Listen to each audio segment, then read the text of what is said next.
Mes chers confrères, mes chers amis, bonjour à tous.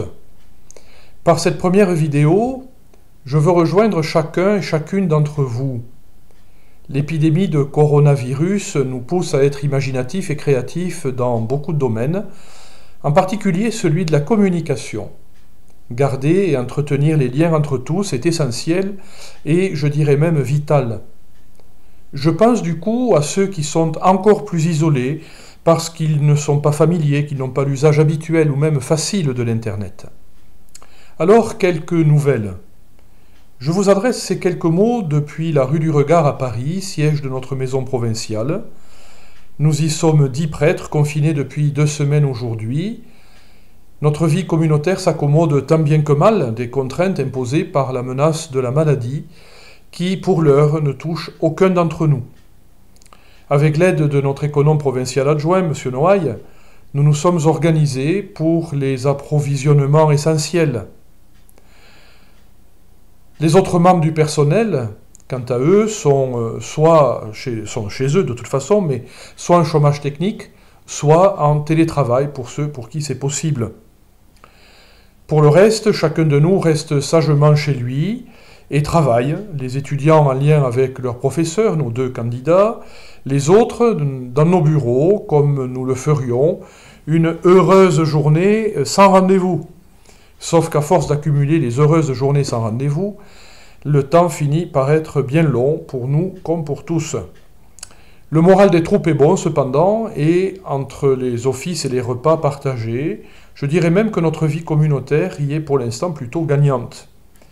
Évidemment, les travaux de rénovation de la maison sont interrompus, et les déménagements de nos locaux anciens vers les parties rénovées, qui étaient imminents au moment du confinement, sont remis à plus tard.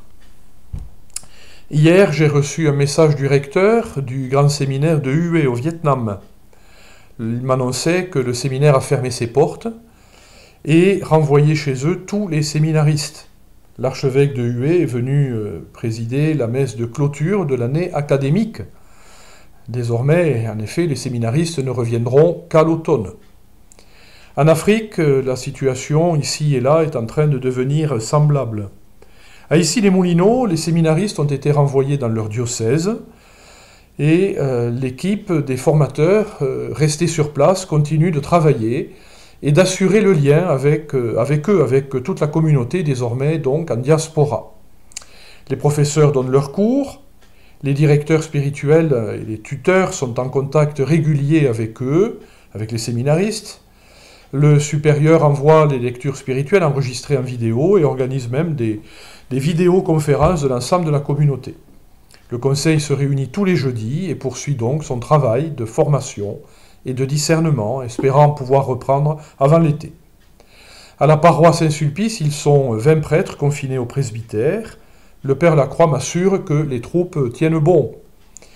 Nous nous préparons à vivre une semaine sainte bien étrange. C'est en communion bien sincère avec tous les confrères de la province et plus largement avec toutes celles et ceux qui sont chers à nos cœurs que nous vivrons en particulier les célébrations du Triduum Pascal. Que le Seigneur nous aide à grandir dans l'espérance et dans la foi. Qu'il aide aussi les gouvernants de notre monde à agir en toutes choses avec sagesse. Qu'il aide tout particulièrement les victimes de cette maladie et leurs familles, tous les personnels soignants, tous ceux qui travaillent parfois la peur au ventre pour que nous vivions aussi normalement que possible malgré la crise. Ceux qui assurent les approvisionnements alimentaires des magasins du pays en particulier pour les populations des grandes villes. C'est un peu plus compliqué. Les personnels qui veillent à la propreté et à tous les services essentiels à la vie. De tout cœur, je dis à chacun ma proximité, ma prière fraternelle et tout mon soutien. Et je vous dis à bientôt, à bientôt.